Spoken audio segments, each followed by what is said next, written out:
नमस्कार फ्रेंड्स, भक्ति साधना में आपका हार्दिक स्वागत है। आज हम श्राद्ध पक्ष में की जाने वाली प्रत्येक उपाय है या बुजुर्गों के लिए जो श्राद्ध में उनको जो मोक्ष प्राप्त हो सके उनके लिए क्या करना चाहिए, क्या नहीं करना चाहिए, इसके बारे में इस वीडियो में मैं बताऊंगी। ध्यानपूर्वक सुनिएगा। बुजुर्गों की मृत्यु तिथि के दिन श्रद्धापूर्वक तर्पण और ब्राह्मणों को भोजन करवाना चाहिए। ब्राह्मण की थाली परोसने के बाद हाथ में पानी लेकर ऐसा बोलना चाहिए, मास उत्तम मास है।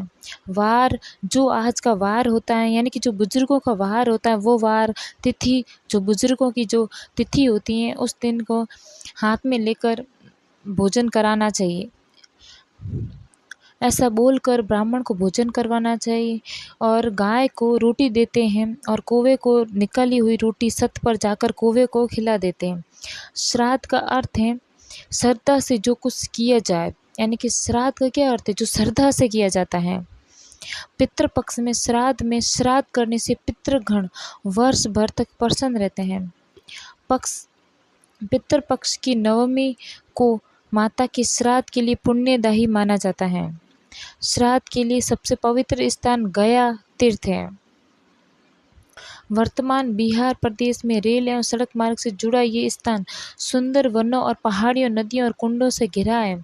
मयासुर नामक एक पराक्रमी असुर ने घोर तप किया था जो संपूर्ण जगत को पीड़ित करने वाला था। उसमें देवगण दुखी होकर भगवान विष्णु की शरण में आ गए। तब भगवान गदाधार गदा से मयासुर का वध कर दिया और तीर्थ की मर्यादा स्थापित की। स्वयं ब्रह्मा जी ने गया तीर्थ में यज्ञ कर सरस्वती नदी की सृष्टि करके यहाँ निवास किया। इस पुण्य क्षेत्र में माता पिता का श्राद्ध करके पुत्र माता पिता ऋण से सदा सर्वदा के लिए मुक्त हो जाता है।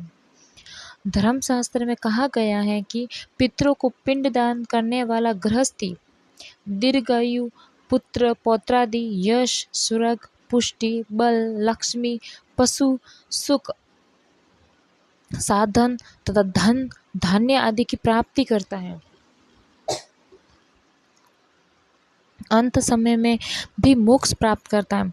आश्विन माह के पितृपक्ष में पितरों को आशा लगी रहती है कि हमारे पुत्र पुत्रादि हमें पिंडदान या तिलांजलि प्रदान कर हमें संतुष्ट करेंगे। यही आशा लेकर पितृ लोक से पृथ्वी लोक पर आते हैं। अतः प्रत्येक हिंदू सद्गृहस्थ का धर्म है कि पितृपक्ष में अपने पितरों के निर्मित श्राद्ध एवं तर्पण अवश्य करें। पितृपक्ष पितरों के लिए पर्व का समय है।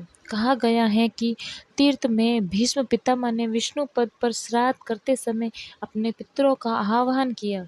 जैसे ही पिंडदान करने लगे तो उनके पिता महाराजा शांतनु ने दोनों हाथ सामने लेकर पिंडदान स्वीकार किया।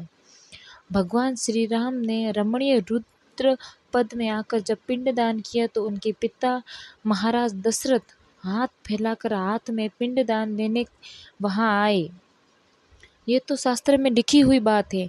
जिनको बाप दादाओं या पितरों की तिथि याद नहीं हो उनके निर्मित श्राद्ध दान इसी श्राद्ध अमावस्या को किया जाता है।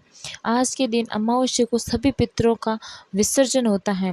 पितरों को यदि पिंडदान या तिलांजलि नहीं मिलती तो वे श्राप देकर चले जाते हैं, जिसका कारण हमें अनेक दुखों का सामना करना पड़ता है।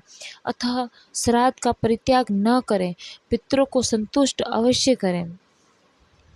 पितरों के बारे में एक विशेष तथ्य है कि यदि किसी परिवार में आकस्मिक दुर्घटनावश मृत्यु होने से उसकी आत्मा परिवार में अशांति कष्ट देती हो तो उस आत्मा की शांति के लिए गया जी में उन्हें पिंडदान देने गया जी जाना चाहिए।